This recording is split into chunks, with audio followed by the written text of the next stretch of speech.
Is your dog suffering from a food allergy or a food intolerance? And are you really confused about the difference between these two things?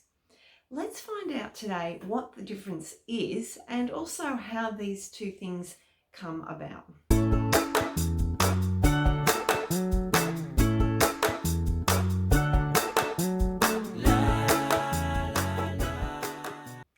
Hi there, Lyndall Pinchin, Canine Naturopath from Canine Vitality, and welcome to my channel, Happy Healthy Dogs, where it's my passion to help you help your dog live a longer, healthier life naturally.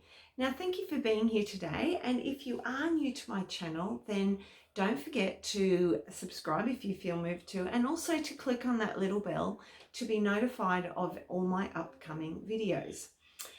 So food allergy and food intolerance, it can be a little bit confusing between these two, I'm sure. And some of you might be out there now with a dog that's experiencing one of these. So food allergy versus food intolerance. You know, many times I've had clients come to me and tell me that their dog has been diagnosed with a food allergy. And you know, while this is certainly a real issue for some dogs, many times it actually turns out that the problem is not a food allergy, but it's actually a food intolerance instead. So what on earth is the difference between these two problems? Let's look first at food allergy. Now, food allergies occur in your dog when there's been some sort of an over-response of the immune system to an invading protein, which are also often called allergens. And in the case of a food allergy, of course, this protein is contained in your dog's food. Now, proteins are present, of course, in the food, most of the foods that your dogs eat. And while many of us will know that, of course, meats are a common source of proteins, there are also proteins found within grains and vegetables. And in the case of a food allergy, the immune system is really reacting to an allergen in food that your dog's body has been exposed to in the past, and maybe many times. Now, what are some of the common signs of food allergy in your dog? You know, one of the telltale signs are chronic ear infections, ones that just seem to occur all year round. Now, if your vet has ruled out any other common causes such as yeast infections or ear mites, then food allergy is most likely going to be the culprit. Now, you might also notice that there are brown or reddish discolorations at the bed of your dog's nails, as well as around their mouth and their lips. Now, once again, if your vet's also ruled out other problems, now that also could be a yeast infection once again, and could even be related to thyroid. But if this has also been ruled out, it could be food allergy. Now, does your dog have red, itchy skin on their belly and other parts of the body, as well as hot spots, dull coat and hair loss? If they're constantly scratching, this is also most likely food allergy. Now, there can also be symptoms such as diarrhea and vomiting as well, but the majority of symptoms in food allergy do tend to appear on the skin.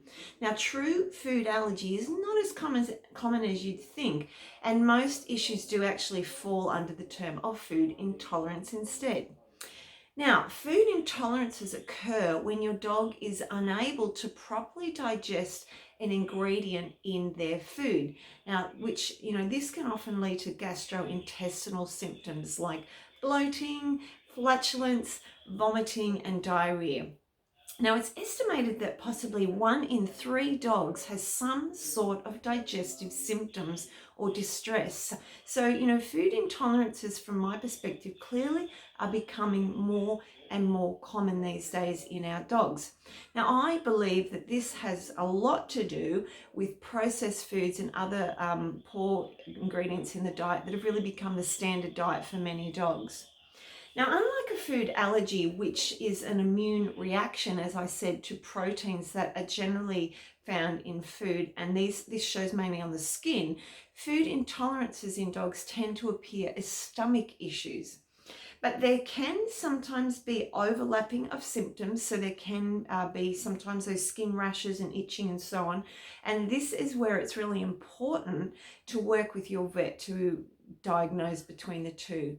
Now, you may also notice with your dog's stools or their poos that there's mucus on them, and there may be gurgling noises coming from their tummy as other symptoms. Now, because food intolerances are not caused by your dog's immune system as such, a reaction to a certain food can happen pretty much just the first time that they eat it, as opposed to food allergies, as I mentioned, where the reaction occurs from a food that your dog's been eating before. Maybe they've had it many, many times regularly.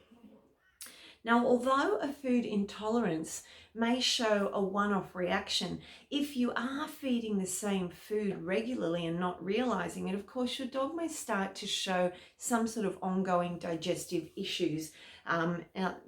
Even in the case either of food allergy or food intolerance, it really doesn't matter which way. It's very important to consult with your vet, as I said, to work out exactly what is going on here and if it really is a true allergy or if we're dealing more with intolerance. But from a naturopathic perspective, either way, I believe that it's really important to support healthy gut function in either case. Now, particularly in the case of food allergy, leaky gut syndrome is strongly linked to the development of any allergy. Now, and you can find out a little bit more about leaky gut in some of my other videos, and I'll leave those links below in the description. Now, when we help our dogs to heal and balance their gut, we can also have a really positive effect of balancing out their immune system as well, and generally increase their overall health just by working through the gut. So they're going to be far less prone to react to anything. Well, I hope that you found this video of benefit. If you are struggling at the moment with a dog who has some sort of allergy or intolerance, food intolerance, or else maybe an immune issue, please let me know in the comments section below. Also, you can feel free to reach out to me. I'll leave all my contact details in the description as usual. And if you did enjoy the video, please don't forget to like, comment, and share if you feel moved to. I do appreciate you again being here again watching. Thank you very much, and I will catch up with you in my next video. So have a great day and we'll talk soon. Bye for now.